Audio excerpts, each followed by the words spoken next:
आपकी अदालत में फिल्म स्टार कार्तिक आर्यन पर इल्जाम है कि ये अनप्रोफेशनल हैं। कार्तिक इतने बड़े स्टार बन गए, लेकिन मैंने सुना है अभी भी प्रोड्यूसर के, डायरेक्टर के घर पहुंच जाते हैं, बड़ी बेशर्मी से काम मांगते हैं। सर मतलब बेशर्म तो मैं हूँ और ज़रूरी भी है। तो मुझे ऐसा लगता है कि वो बहुत ज़रूरी है। वोकल होना बहुत ज़रूरी है। कई बार ऐसा होता है कि कोई फिल्म बन रही है और उसके लिए कास्टिंग ढूंढ रहे हैं और जिसमें कुछ अलग ही जोन में जाना चाह रहे हैं, लेकिन मैं उनको अपनी जोन में ले जाने की कोशिश कर लेता हूँ कई बार, और वो हुआ भी है। लेकिन हुआ ये है कि अक्षय कुमार की फिल्म थी भूल भुलैया, और भूल भुलैया 2 आपने छीन ली। सर वो मैंने छीनी नहीं। मैं अक्षय सर का भी बहुत बड़ा फैन रहा हूँ और उनका फैन हूँ। कई बार ये सारे जो कॉल्स होते हैं प्रोड्यूसर्स डायरेक्टर्स के होते हैं मेनली, एंड पूरी तरह से, और वही डिसाइड करते हैं कि कौन ये वाली फिल्में करेगा, कौन वाली करेगा। अभी स्पाइडरमैन कई बार चेंज होता है, बैटमैन चेंज होता है, जेम्स बॉन्ड चेंज होता है, तो वो वैसे ही कॉल होता है, वो प्रोड्यूसर्स डायरेक्टर्स का कॉल होता है। लेकिन अक्षय के पीछे क्यों पड़े हैं? मैंने सुना है कि हेरा फेरी भी आप लेना चाहते हैं, हाउसफुल भी आप लेना चाहते हैं। मैं लेना नहीं चाहता सर। मुझे कई बार ऑफर की जाती है फिल्म्स, और कई बार ज्यादातर आप जो भी बड़ी फ्रेंचाइजी होती है, सीक्वल बन रहा होता है, आप जाके कहते हो मैं करूंगा। प्रोड्यूसर्स डायरेक्टर्स को लगता है कि ये इसके कंधों पर ये सीक्वल को रखा जा सकता है, और उसकी वजह से वो सीक्वल में उनको पता है कि मैं कितना प्रोफेशनल हूँ और मैं कितनी क्रिएटिवली उसमें इन्वॉल्व होऊंगा, और उसकी वजह से कई सीक्वल्स में, और ऐसा नहीं है सारी सीक्वल्स चलती हैं, बहुत सीक्वल्स में बहुत ज़्यादा प्रेशर होता है, लेकिन पता नहीं क्या चीज़ है जिसकी वजह से, मे बी बिकॉज उन्होंने मेरा काम देखा है, उनको पता है कि मैं उसमें शायद से ढल जाऊंगा, चाहे वो रोमांस हो, चाहे वो कॉमेडी हो, चाहे कोई भी जॉनर हो, चाहे हॉरर कॉमेडी हो, और इसी वजह से वो सीक्वल मेरे को ऑफर करते रहते हैं। अब ये भूल भुलैया 2 सुपर हिट हुई, लोगों ने कहा कि बिल्कुल अक्षय कुमार की कॉपी कर दी। अच्छी की या क्या? नहीं सर, अच्छी नहीं की होती तो इतनी बड़ी हिट नहीं होती। नहीं सर, मैंने अपने तरीके से किया उस फिल्म और वो को। जो गाना आपने अपने तरीके से किया, हरे राम हरे कृष्णा। जी सर, वो रू बाबा के तरह से किया था मैंने, पूरी तरह से। सर मैं अपने तरीके से करता हूँ। मुझे वो फिल्मों में अगर कुछ भी ऊपर नीचे होता तो कभी भी जनता का जो वर्डिक्ट है वो नहीं आता। जनता का वर्डिक्ट फाइनल वर्डिक्ट होता है, और वही भूल भुलैया 2 के साथ था। जितना प्यार मुझे उससे मिला है, मुझे पता है कि चाहे वो बच्चे चाहे बड़े, सब आउटफिट तक पहन के मेरे सामने आते थे रू बाबा वाली, और वो मुझे, जैसे मैंने वो स्टेप किया है, जैसे मैंने उसमें बातें की हैं, वो कॉपी करते थे मुझे, तो मुझे उसमें बड़ा मज़ा आता था उस चीज़ में। एंड बट मैं कभी भी ये नहीं चाहता कि मैं किसी को भी कॉपी करने की कोशिश करूं। मैं अपने तरीके से, अगर वो किसी का सीक्वल है किसी फिल्म का, तो मैं उसके जॉनर के हिसाब से जाता हूं कि आज कौन सा सीन किस तरीके से लिखा है। मैं आपको बताता हूं आप किस हिसाब से जाते हैं। आप देखते हैं कि किसने बड़े बड़े स्टार बनाए हैं। कबीर खान ने सलमान खान को बजरंगी भाईजान दी, ब्लॉकबस्टर दी। जी। आप कबीर खान के पास पहुंच गए, मुझे आपके साथ फिल्म करनी है।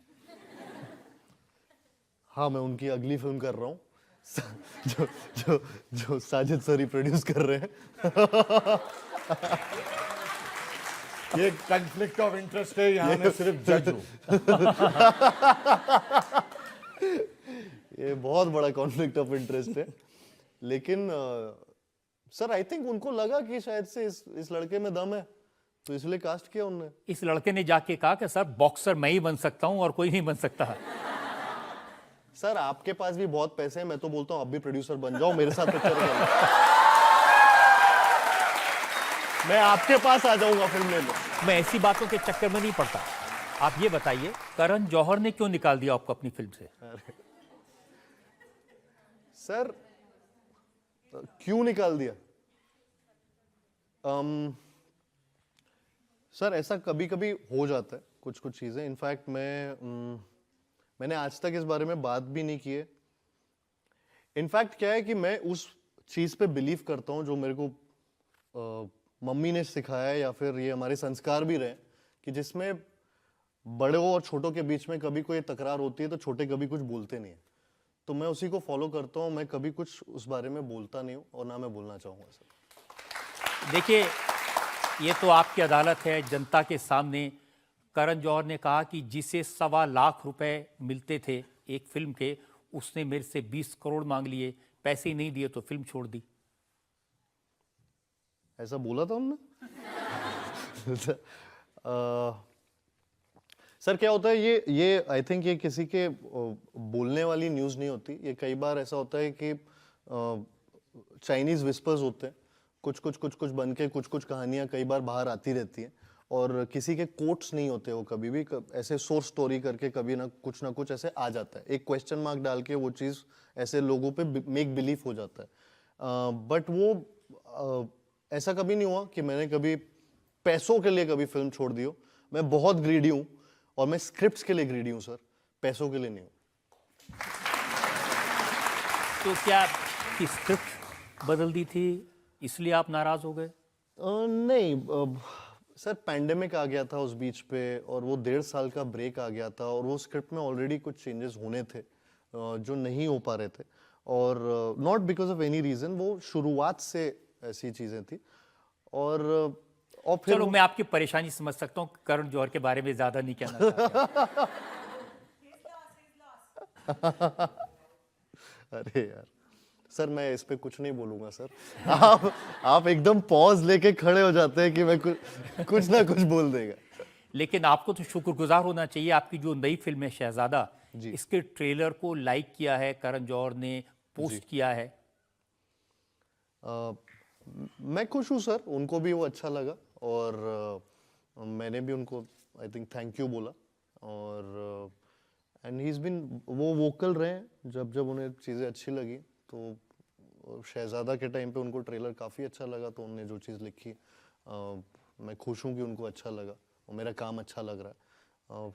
जैसा कि मैंने कहा कि अगर प्रोड्यूसर्स को बस मेरा काम अच्छा लगता रहे तो मेरी तो चांदी चांदी है। लेकिन प्रोड्यूसर्स को परेशान तो करते हैं आप। कैसे? अब शहजादा के प्रोड्यूसर को भी आपने वॉकआउट की धमकी दे दी थी।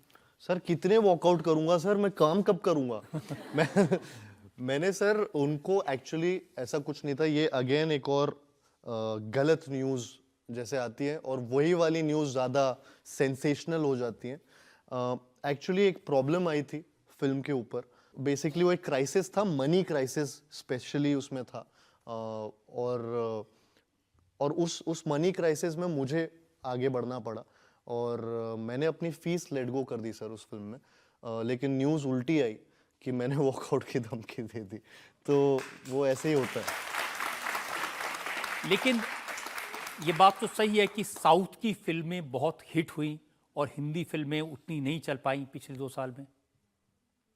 जी सर, मुझे लगता है कि हाँ, हिंदी फिल्में नहीं चल पा रही थी, इतनी नहीं चल रही पिछले साल, लेकिन साउथ की भी सर 3 या 4 फिल्में जो हम गिन सकते हैं जो चली हैं।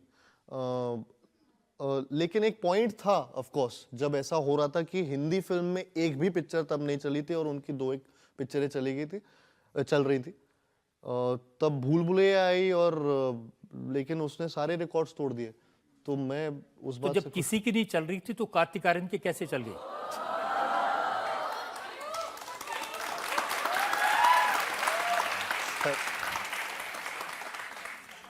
तो मुझे ऐसे में सलमान सर ने एक बहुत अच्छी बात बोली थी कि जब सबकी हिट हो रही होती है और तुम्हारी हिट हो तो मज़ा नहीं आता, जब सबकी फ्लॉप हो रही है और तुम्हारी हिट हो गई तो हिस्ट्री हो जाती है।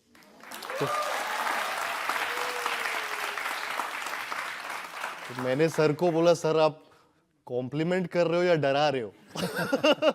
तो उन्होंने हक कर लिया बस। तो वो हमेशा ऐसे मेरे को चिढ़ाते रहते हैं थोड़ा सा, बट सर मतलब मैं सीक्रेटिव हूँ, तो मैं अपने सीक्रेट्स बाहर नहीं करूंगा। क्यों पिक्चर चली सर, लड़का टैलेंटेड है, बहुत अच्छे से काम करता है अपना, अच्छे से डांस कर लेता है, अच्छे से कॉमेडी करता है, अच्छे से एक्शन करता है। कहाँ है ऐसा ऑलराउंडर, आप बताओ। पिक्चर नहीं चलेगी, कैसे नहीं चलेगी? पिक्चर चलेगी जब ये सारे मिक्सचर एक साथ है। आप इस समय फिल्म इंडस्ट्री में हीरो नंबर 1 हैं, सबसे ज्यादा हिट हैं, लेकिन आपकी जो फिल्में हैं, भूल भुलैया 2, लव आजकल 2, आशिकी 3, ये 1 क्यों नहीं होती हैं?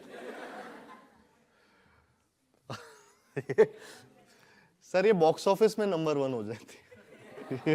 ये कर सकता हूँ मैं।